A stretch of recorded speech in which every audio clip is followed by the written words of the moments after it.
Fala, nação rubro-negra, sou eu, Fabrício Lopes, aqui do nosso canal Resenha Rubro-Negra.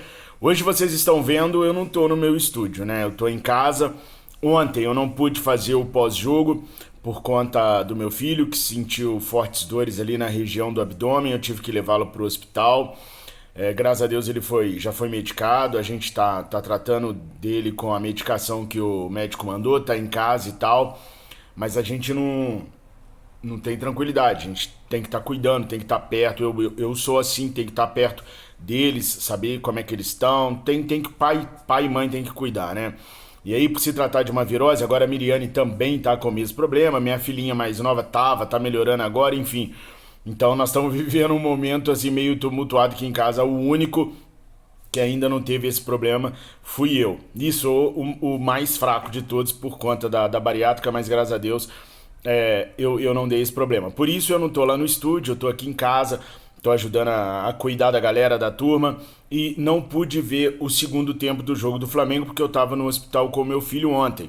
Eu vi os compactos, vi o compacto que a Star Plus coloca, né, que é maior do que os melhores momentos, também vi os melhores momentos. E fiquei com a sensação assim que o Flamengo poderia ter feito mais, né? Eu falei antes do jogo que o meu palpite era 4-0. Tava realmente esperando que o Flamengo vencesse por um placar mais largo, até pra gente ter um pouquinho mais de tranquilidade no jogo de volta semana que vem lá em Assunção. Nitidamente a equipe do Tique Arce veio para tomar de pouco ou para sair com um empate. Mesmo depois do 1-0 do Flamengo, deu para perceber que os caras enrolavam nas faltas, demoravam nas reposições, porque no conceito deles 1-0 é um placar que dá para poder virar. Eu vi hoje a imprensa toda da América do Sul, toda mesmo, da Uruguai, os argentinos, paraguaios, reclamando de um roubo no Maracanã, de uma penalidade do Davi Luiz que não foi marcada.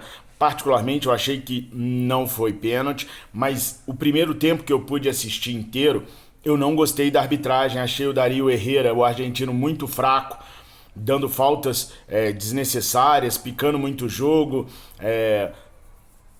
dando muitos cartões, ou dando cartões, ou intimidando os jogadores do Flamengo e não fazendo o mesmo com os jogadores da equipe do Olímpia, né, que é uma equipe tradicional, paraguaia, de Assunção. A Conmebol tá em Luque, no Paraguai, né, então assim, a gente sempre tem que desconfiar um pouquinho, mas enfim, eu não gostei da arbitragem do primeiro tempo. No segundo tempo eu já não posso falar muito, mas pelo que eu percebi, a equipe dos caras veio para perder de pouco ou para não perder. Agora, o Flamengo tem uma batalha duríssima lá na semana que vem. Os caras esgotaram os setores do Defensores del Chaco em menos de 24 horas. Isso logo quando abriram os ingressos lá no sorteio ainda, né, para saber quem ia pegar quem. Então os caras estão crendo que a Libertadores é o caminho deles para o sucesso esse ano. Eles acham que eles podem reverter esse 1-0 lá. E é por isso que eu queria que o Flamengo matasse o jogo aqui no Maracanã. Não vou falar individualmente de cada um dos jogadores porque eu não vi o jogo inteiro. Mas eu queria falar sobre o Pedro e sobre aquilo que aconteceu depois do jogo relacionado ao Pedro, tá? Primeiro eu quero dar uma notícia urgente para vocês, uma bomba. Pedro treinou hoje e treinou normalmente, acatando todas as decisões do técnico Jorge Sampaoli. Tá tudo normal no Flamengo. Nos últimos dias eu venho dizendo para vocês que tá tudo normal no Flamengo. Esse negócio de o Pedro não falou com o Sampaoli, os dois não se falam, isso é uma bobagem grande. Não é crise, ninguém conversa todo dia. E sim, o Sampaoli conversou com o Pedro, sim. O staff, a comissão técnica do Sampaoli conversou com o Pedro, sim.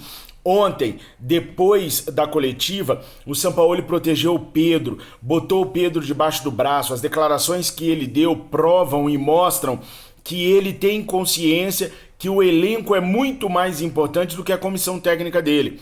Então, pessoal, mais uma vez eu vou alertar vocês, tomem cuidado com onde vocês consomem as informações de vocês, porque tem locais que querem implementar uma crise, porque crise vende. Crise da clique, é só ver o nosso canal mesmo. Quando tudo estourou, quando a crise estourou, vídeos de 99, 100 mil, porque a galera consome crise. Só que uma coisa é relatar os fatos, falar a verdade. Outra coisa é colocar meias verdades, implementar crises, colocar mentiras. E é aí que a gente começa a perceber que pode ser prejudicial para o clube. O Marcos Braz ontem não quis falar com jornalistas. Sabe por quê? Porque ele sabe como que tem jornalista maldoso. E ele sabe que qualquer palavra mal colocada ou qualquer palavra que dê brecha para um jornalista fazer carnaval, o jornalista vai fazer carnaval em cima daquilo. Porque linhas editoriais são diferentes. A minha linha editorial é sempre por falar a verdade, doa quem doer. Mesmo que doa ao Flamengo, doa até a nós mesmos. Mas tem gente que tem linha editorial diferente e é jornalismo também, né? Tá preocupado só se vai vender para sua TV, se vai vender para o seu jornal, se vai vender para o seu portal, para o seu canal. Cada um tem uma linha editorial e aí você escolhe o que você quer. Eu prezo pela verdade. A verdade é a seguinte: não tem crise nenhuma no Flamengo. Houve aquele entreveiro do Pedro com o Pablo e agora o staff do Pedro enxerga uma oportunidade de poder tirá-lo do Flamengo. Só isso. Suponhamos que não aconteça do Benfica fazer a proposta para o Flamengo. Suponhamos que não aconteça de nenhuma outra equipe fazer uma proposta para o Flamengo pelo Pedro. O Pedro vai ficar e vai jogar. Contra o Cuiabá agora, nesse final de semana, o Pedro vai ser o titular. Os jogadores todos tentaram colocar uma pedra em cima do assunto, porque eles já conversaram com o Pedro também, repudiaram o Pedro ter faltado na segunda-feira, mas apoiaram o Pedro, entenderam a situação do Pedro. Então, se o Pedro ficar no Flamengo, tudo vai transcorrer normalmente entre Pedro e Sampaoli. Tudo é patrão e empregado, é simples assim. Não tem que ter, um não tem que ser apaixonado pelo outro, um não tem que convidar o outro para fazer churrasco em casa. São profissionais, pessoal. A gente tem que começar a parar de dar ideia pra esse negócio de, ai, um não conversou com o outro, clima pesado. Não tem nada de clima pesado, não, são profissionais. Profissionais não precisam ficar de TTT, tititi, papapá. Isso é coisa de menino, de criança, entendeu?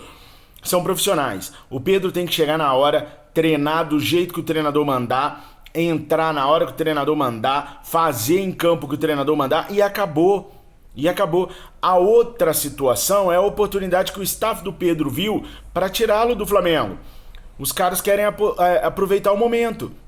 Só isso, mais nada, por causa de dinheiro. Não é porque o Pedro tá assim, o Pedro tá insatisfeito há muito tempo no Flamengo. Eu fui o primeiro a relatar pra vocês e eu não quero crédito. Quando eu falo que eu sou o primeiro, eu não quero crédito, não. Eu nunca pedi crédito na minha vida pra ninguém.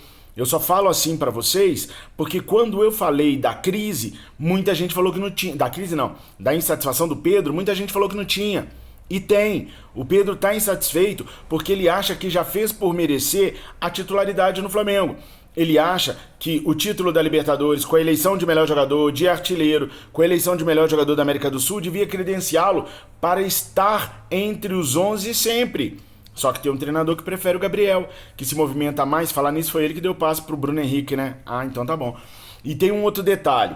Nem foi o Gabriel que botou o Pedro no banco, não. Porque se a gente olhar as características do Gabriel e do Pedro, são características bem diferentes. Agora, vocês repararam como o Bruno Henrique jogou ontem?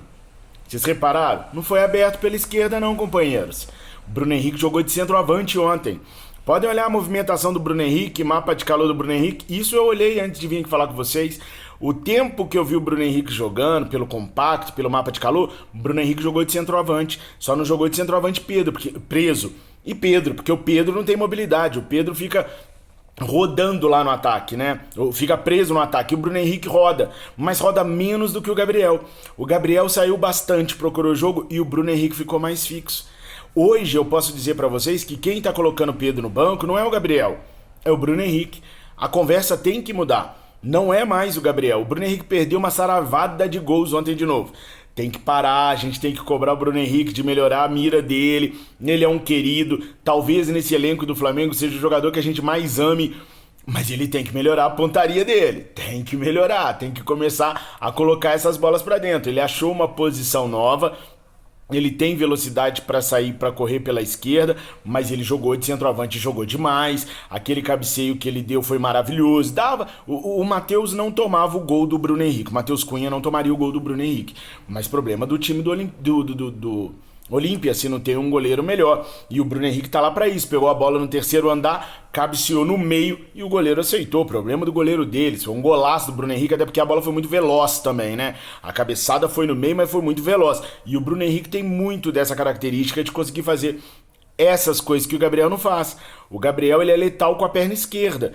Cabeceio, perna direita, não. E o Bruno consegue ser letal com a canhota, com a direita, de cabeceio. Então, assim, a gente pode estar vendo um Bruno Henrique como centroavante abrindo uma fase que vai dar trabalho pro Pedro. Porque enquanto era para competir com o Gabriel, o Pedro tinha grandes chances.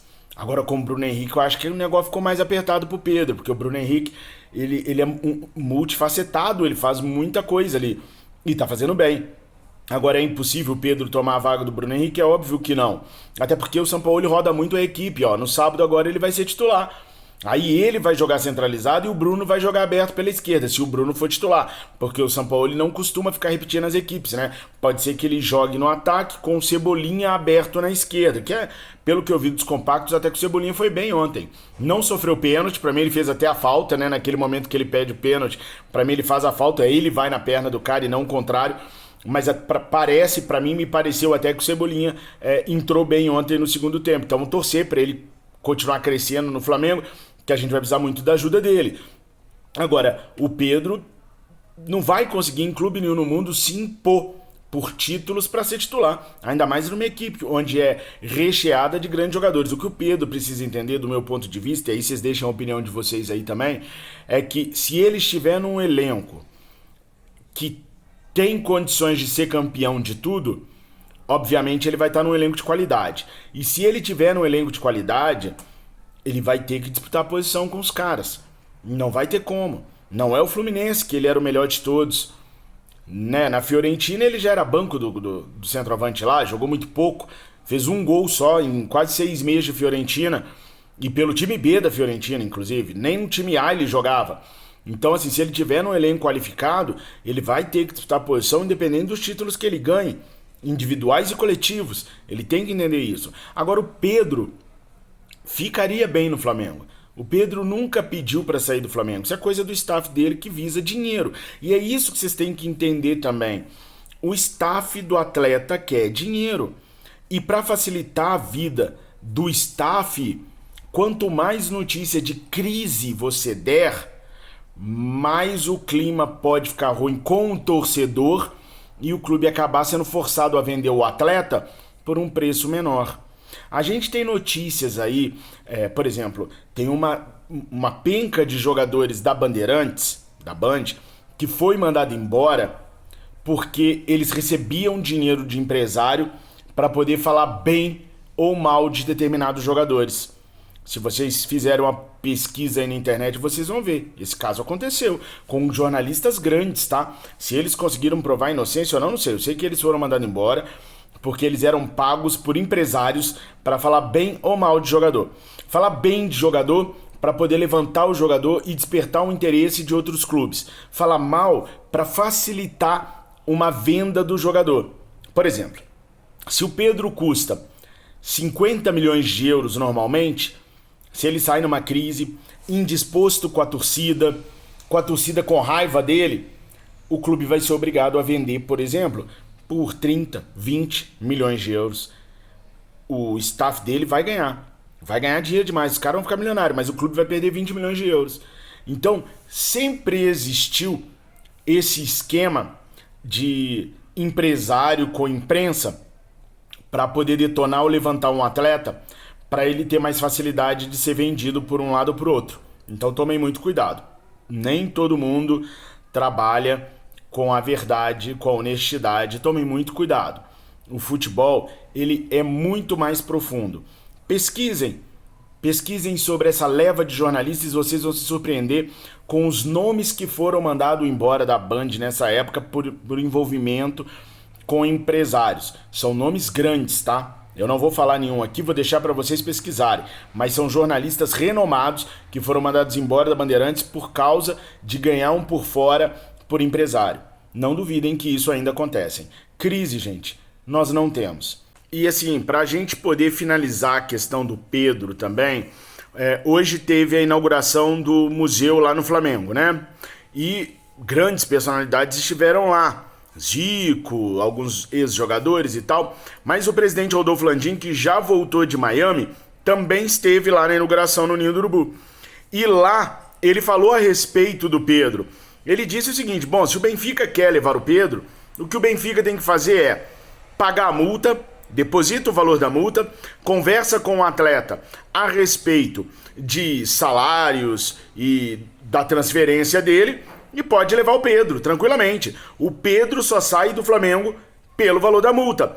Palavras de Rodolfo Landim. Então, o staff do Pedro pode tentar fazer o que ele quiser. O staff do Pedro pode tentar tirar o Pedro do Flamengo, implementar uma crise lá dentro para tentar facilitar a saída do atleta, mas o presidente do Flamengo está convicto de só liberar o atleta mediante o pagamento da multa, 60 milhões de euros aproximadamente. Então, se o Benfica quiser, deposita os 60 milhões. Pelo que eu estava lendo na imprensa portuguesa, o Benfica tem ali para poder contratar o substituto do jogador que eles estão vendendo, hoje, cerca de 80 milhões de euros. Isso é mais do que o valor da multa do Pedro. Então é só depositar o valor da multa para o Flamengo e levar o jogador. Simples assim. Então, pessoal, não tem crise, não tem Flamengo pressionado, não tem nada disso que estão tentando implementar aí. Tá ok? Tamo certo? Tamo juntos? Ó, deixa o like, se puder, não tô no meu estúdio, vocês sabem, já expliquei os motivos, mas eu vou estar sempre ligadinho em todas as informações do Flamengo, e entre uma situação e outra, eu venho aqui avisar vocês. Eu tô no meu quarto, quem tá deitado aqui atrás é a Miriane, que não tá se sentindo bem, como eu já havia dito pra vocês. Tô cuidando dela deitadinha aqui, do Matheus lá em cima, mas eu vou estar sempre ligadinho para poder levar informações do Flamengo para vocês. Então, se vocês puderem deixar o seu like, divulgarem esse vídeo, eu agradeço demais. Vocês moram aqui no meu coração, eu amo vocês, obrigado por tudo, fiquem com Deus. Saudações rubro-negras!